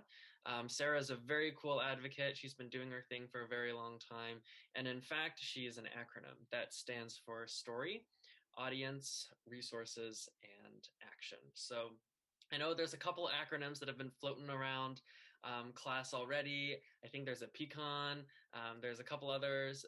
So, maybe this is another addition to a good canon of different acronyms to help you remember things. But Sarah is certainly something really helpful for me. And I'll go through each one, and then we'll have a MIDI example to sort of really start applying the Sarah method to a case of advocacy. So the first S is for story. And a lot of people come to me initially with an idea to be an advocate, and they always start with their end goal, right? They want, climate justice. They want to go carbon neutral by 2025 or something. Or they want voting rights for traditionally underrepresented minorities or something like that. But they're always thinking about the final end goal, that the final picture that they're trying to achieve. We think that reframing your motivations and advocacy instead of just a final goal, but instead as a story, as a process at which you're starting at a point, going through a challenge, an advocacy challenge, to then arrive at another point is something that's going to resound with people a lot more. So a good example of this could probably be with the American Civil Liberties Union, who are very good advocates. They don't always tell you, I mean, they do, but they don't only tell you that their final goal is to guarantee, civil liberties for all Americans. Instead, they do it through sharing stories about the various cases they've worked on, where they started, their history, the notable, Brown v. Board, or the Scopes Monkey trial, or other very famous trials they participated in. And when they frame their mission statement, when you frame what you're trying to do as an advocate, as a story instead of an end goal, it is tremendously helpful not only for you yourself to make sense of what you're trying to do in the world, but also to pass along that information to others. The next thing is A, and that is audience. This one's pretty self-explanatory, but it's always important to think about who your story is for. Who are the people that need to hear the story that you want to share? And in order for you to effect the change that you would like, how does your identity affect how you're perceived? How does the fact of who you are and who they are change how you should be trying to advocate and be trying to persuade them? A very simple example of this would be if I wanted, $5 and my audience was Sam, I'd have a very different strategy in mind than if I wanted $5 and my audience was my mom, right? I'd probably have to try to ask for those $5 in various different ways because the audience is different. So thinking about that audience is really important. The next thing is also pretty self-explanatory, and that's R for resources. This is where we think about the people, the facts, the statistics, the evidence, the organizations, basically anything outside of yourself that can be used to help you become an effective advocate. And one of the big things I like to make clear here is that resources aren't always facts and statistics. A lot of people think that, the only resources you have available are what you can find on Wikipedia or Google. But in fact, some of the most helpful resources are people like Sam, who can give you guidance and tell you, what you think, what they think is going to work well and not work well, and help you strategize as an advocate. So taking advantage of your people resources, as well as, the resources that you can find online, is going to help you become successful as an advocate. Finally, we get to the last letter, and that is action. We have a story, we have our audience in mind, and we know which resources we can tap into to really create the change that we want to see. The next step is just to do it. There's two things I want to mention when I talk about action. The first is that you've probably learned how to act already a lot. The strategies that you learn in this class, like the Greek rhetorical strategies, public speaking skills, all of these things factor into the strategies that you can use to speak effectively, to advocate effectively. And so that's the first thing. But also something to consider is that advocacy isn't always about the know-how. It's actually a big part of it is courage and the willingness, the confidence to stand up for yourself and speak out for the causes that you believe in. When people talk about being nervous for public speaking, they're not normally nervous because, they don't know how to speak English, or they don't know how to use their vocal cords. They're actually more nervous about the fact that they're going to be standing up in front of people and speaking out. So overcoming that sort of anxiety and having the confidence and courage, like I said, to really go do the strategy that you've set up for yourself is going to make a massive difference for you as an advocate. These 4 letters in mind, let's take Sarah and try to apply it to a real life example. But we'll use an imaginary one. So Katie, if we could move to the next slide. This is something that could happen to anybody here, but hopefully hasn't. So we'll do like an imaginary case, right? It's 2 weeks after your second vaccine dose, and you decide to have a few of your friends over for a dinner party, maybe to celebrate the fact that you're officially vaccinated, right? And, they happen to bring a couple more friends, and next thing you know, you're having 11 people over at your home, which, of course, according to the Cornell Behavioral Compact, is not cool. However, everyone is fully vaccinated. And by fully vaccinated, I mean, they've gotten their shots, they've been, fully vaccinated for 2 weeks.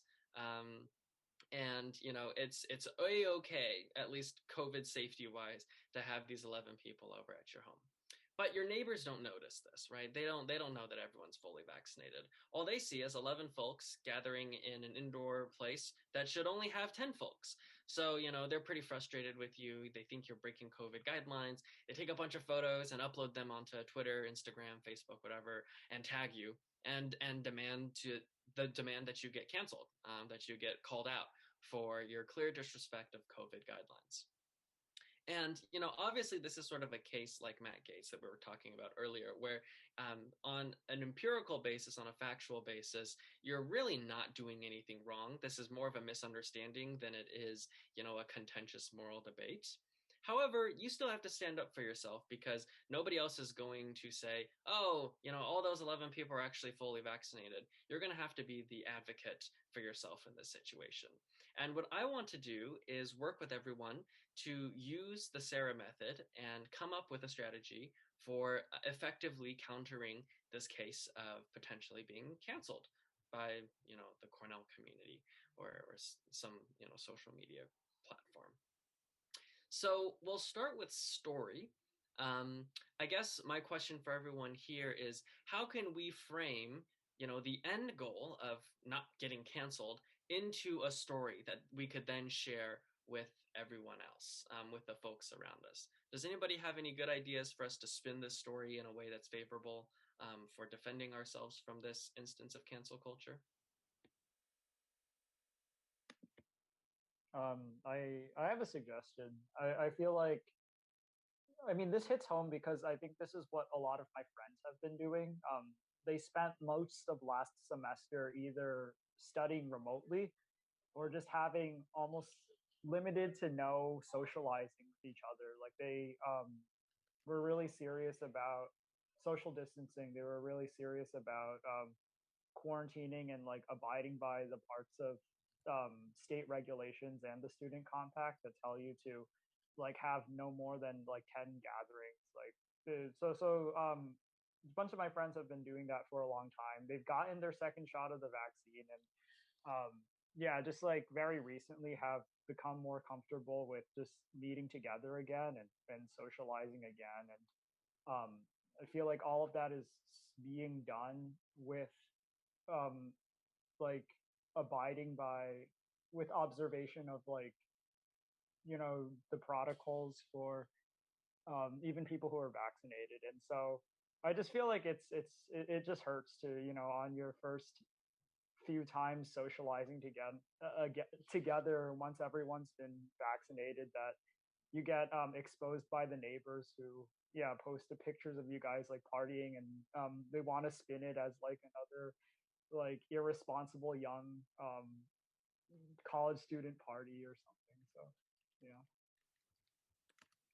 That's a really good story, Brian, actually. And what you've done is something really strategic. You've empathized. You've used the fact that here's the situation. Here's why you should empathize with us, because everybody has been suffering from COVID exhaustion, and finally we're at a space where I can finally start having a social life again, only to get taken advantage of in this horrible misunderstanding. So by telling the story like you've just told it, Brian, you've given a lot of people in your audience the ability to empathize with you and be more sympathetic towards your situation, which is already very persuasive. So amazing job there. And that actually takes me to the second point, the second letter, I'm sorry, which is audience. We've thought already a little bit about this because Brian has implicitly assumed an audience when he was telling the story in his sympathetic framework. But what sorts of people do we need to convince in order to protect ourselves from getting canceled in this scenario? Does anybody have an answer for that? Who needs to hear this story?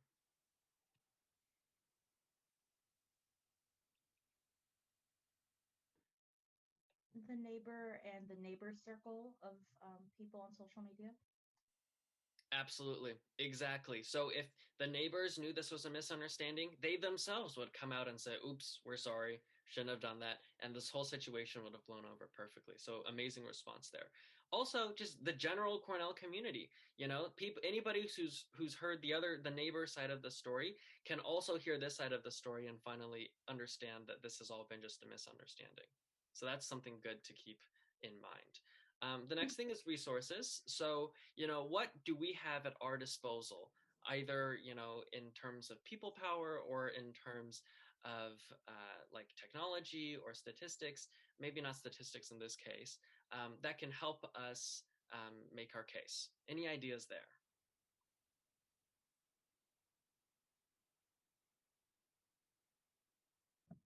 You could use the CDC website that talks about how fully vaccinated people can congregate in indoor spaces, and it should be perfectly safe as long as proper precautions are taken. Very well said. Yeah, that's a great point. So using the facts from the CDC saying that, this is actually a very safe thing. We're not violating, in fact, the national COVID protocols would make everyone feel a lot better. And to answer Destiny's point, absolutely, going back to audience real quick, using Cornell itself as an audience would be very, very important, especially if they're threatening, like you said, to not let you on canvas. Okay, well, that leaves one last thing, and that's that's action, sorry. We've been talking tonight already a lot about civility, and this is where action and civility is going to really go hand in hand, because this is a very high tension, frustrating situation maybe for you, especially as Brian has told the story. There's a lot of emotional investment into what's going on here. We have to be careful about how we present our story so that people don't see us as so people don't like misunderstand what we're trying to say. Does anybody have just a couple ideas about how we could deliver our message to the rest of the world? Wait, quick catch up. I'm a bit confused. So who is we? Are we the people that threw the get together with everyone vaccinated? Are we? Yeah, that's us. That's us. Right on. Oh, okay. I don't know. That's fair. That's fair. Maybe just posting on social media could be something. Filming a nice little YouTube video explaining what happened. Maybe getting Brian on camera and having him tell his, story would be very, very good. Any way to spread out that message in a very, civil manner in this case would be very helpful, because we want to make sure that exactly, post the vaccination cards. Great idea, Jay.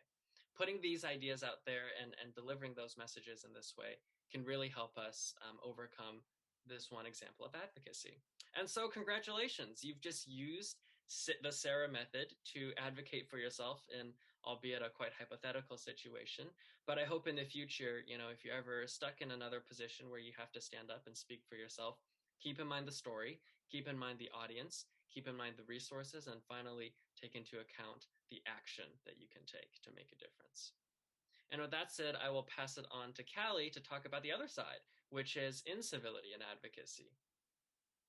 This goes back to what we were talking about at the very beginning of this class. And Bert's mentioned that certainly you could respond to this allegation that you were being unsafe in a civil manner. And in a lot of cases, it's probably wise to do that, right? You can de-escalate the situation, you can respond calmly, you can respond by posting your vaccination cards, and it's, very civil in kind of the straightest definition of the word. There are also times, though, where you might want to consider incivility as one of those resources or action steps in SARA. So we're going to talk a little bit about when that might be and why you might want to do that, or why you might not be able to avoid doing that. So this summer, as you probably all know, President Trump denounced the BLM movement, in many cases, as riots. Which is an incredibly controversial word, because as Time Magazine this September pointed out, 93% of the protests were peaceful, and even those 7% that had incidents that could be considered violent were usually like on the fringes. It was like a bottle was smashed on the ground. It wasn't, like widespread rioting in the streets like the president and, Fox News commentators and others kind of insinuated. So this matters, though, because even if a lot of the protests were peaceful, the rhetoric that was being tossed around made a lot of Americans think that they weren't, that they had, more nefarious motives. There was a poll, again in September, from YouGov, which is a polling site, that found that 46% of Americans, so just overall, and 78% of Republicans believed that BLM protesters wanted more to destroy the country than improve it, They were painted in this incredibly negative light.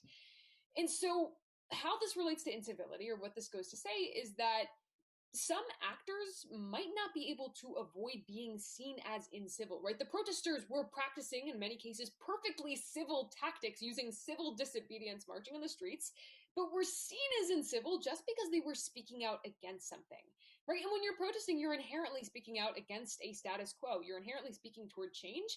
If an actor who supports the status quo sees that, they might think it's hostile and incivil just because you're doing it.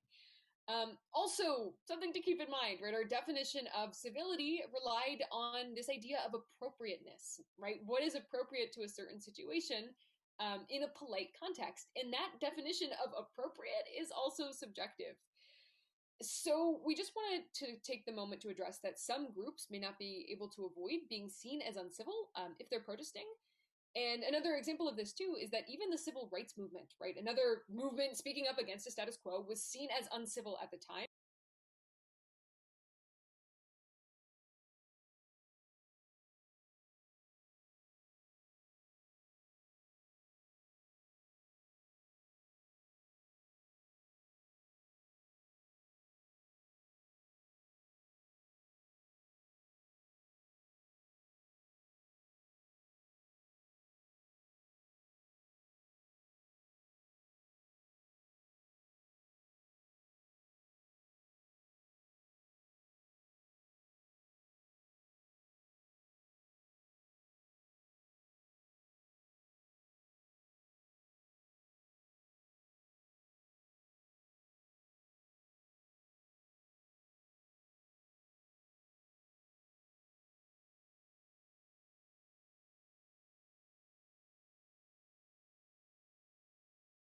time, Martin Luther King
actually had a 75% disapproval rating when he died, which is striking looking back, because I don't think we consider the civil rights movement, it's literally in the name, right, civil, as an uncivil movement today.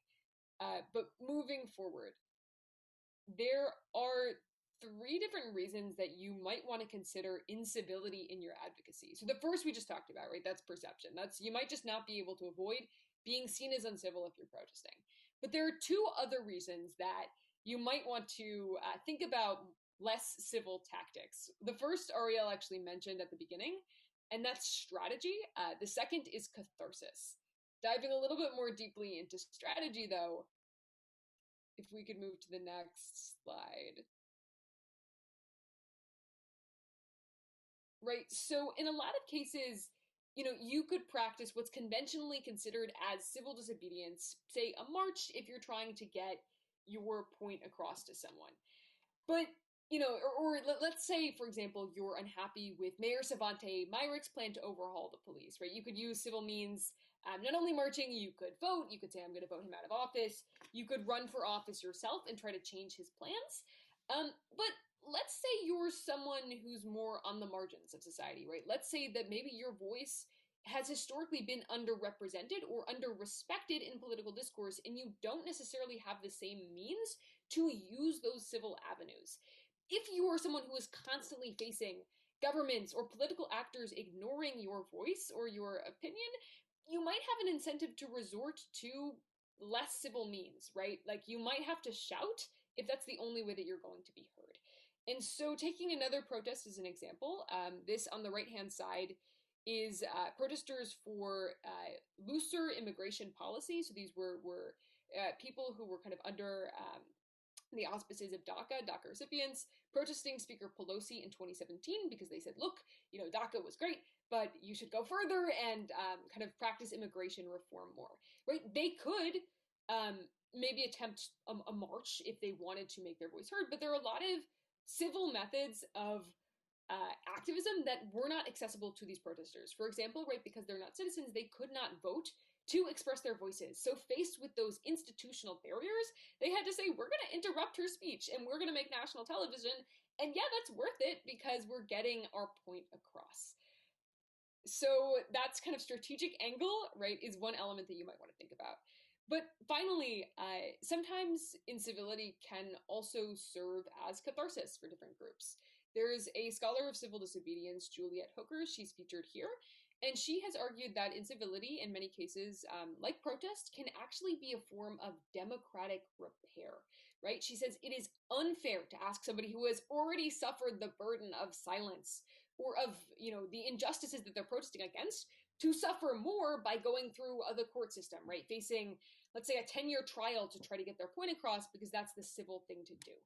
And so one quote that she has that I think particularly encapsulates this cathartic element in civility, she says, riots, right, controversial, but for lack of a better term, might thus constitute a form of democratic repair for African Americans. This is who she's particularly writing about, not because they're a solution to structural problems and institutionalized injustice, but because they allow Black citizens to express their pain and make their losses visible to a racial order that demands they sacrifice both by not expressing anger and grief at said losses, and also by peacefully acquiescing to them. Right? So if you say, look, I have suffered long enough, I need to express my anger, and if that's through shouting in the streets, if that's through an uncivil means, there's a sense that Hooker would argue you have the right to do that, and that in fact can be healing not only for you, but also for our democracy. So, we want to hear your thoughts on this, though. So we're going to talk a little bit more about the role of incivility versus civility in our last breakout room. I know that we're entering the last 19 minutes of this class, so please stay with us for those. But really curious to hear what you think of this next room. Those breakout rooms are open. We'll reconvene in roughly 5 minutes, so keep an eye for roughly 9:46 instructors. Okay, looks like everybody's off. Sam, if you'd like, you can hop into any breakout room you want. I haven't assigned you anywhere, but thanks. You should be able to move. I really don't want to dominate a breakout room. I like it. Sounds good. All right, you just hang out here. We'll be back in 4 minutes. Okay. All right.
Hi, Danielle.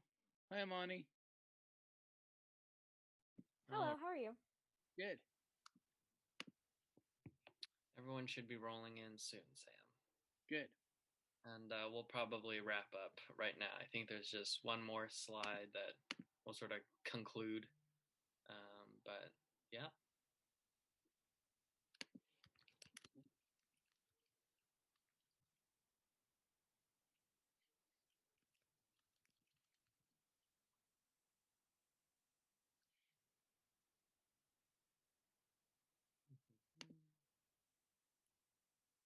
There we go.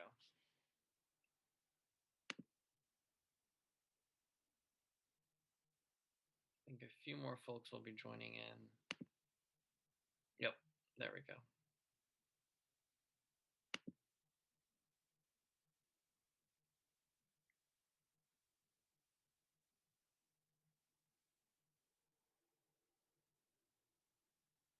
All right. Looks like those breakout rooms have been closed. Callie, I think, has one more poll for y'all that we just sort of will close out the presentation on, and then hopefully Sam will have a few more minutes to make any additional announcements that you want to make before class closes out, Sam. Okay. All right, perfect. Okay, thank you all for sticking with us for so long. We're going to actually ask you the same questions at the beginning of this class just to see if your answers have shifted over the course of this lecture. So if we could go to the next slide again, the first question, right, was, is cancel culture inherently civil or uncivil? Hope you've had some time to think about it. If you could go to the Poll Everywhere link, which I could drop again in the chat. Just one sec. Okay, that's the link. And you should be able to respond just like last time.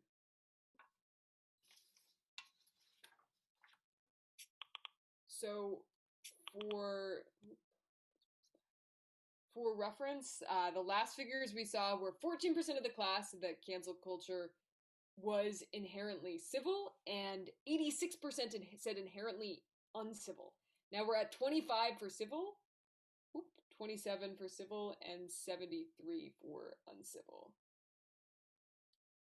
I wish we had time to talk about this more. We might start off the next class with a discussion of this, but let's move forward to the next question. Okay, so if you refresh your slide,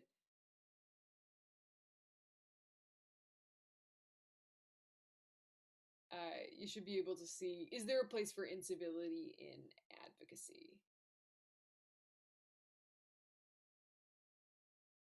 Oh, thanks for pulling that up too, Katie.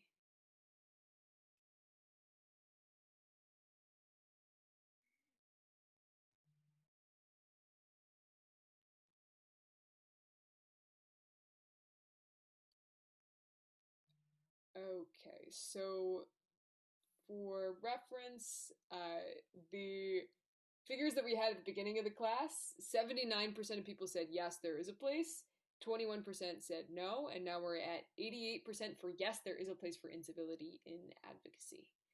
So it looks like we made slight influence on your opinions.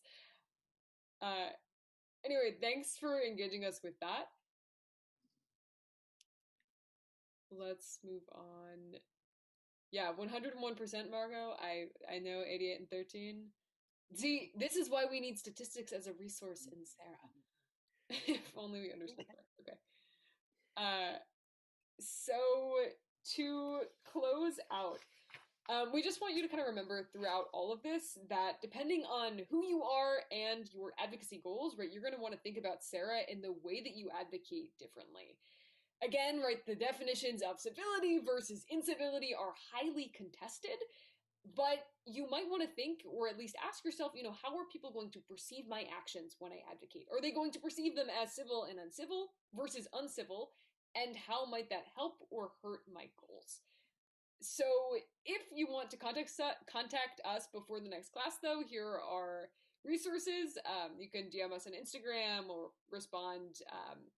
If you go to our website, there's kind of a submission form, but any questions about this lecture or about what we're talking about next class, feel free to reach out in the time being. And then finally, to briefly preview, if we could have the next slide.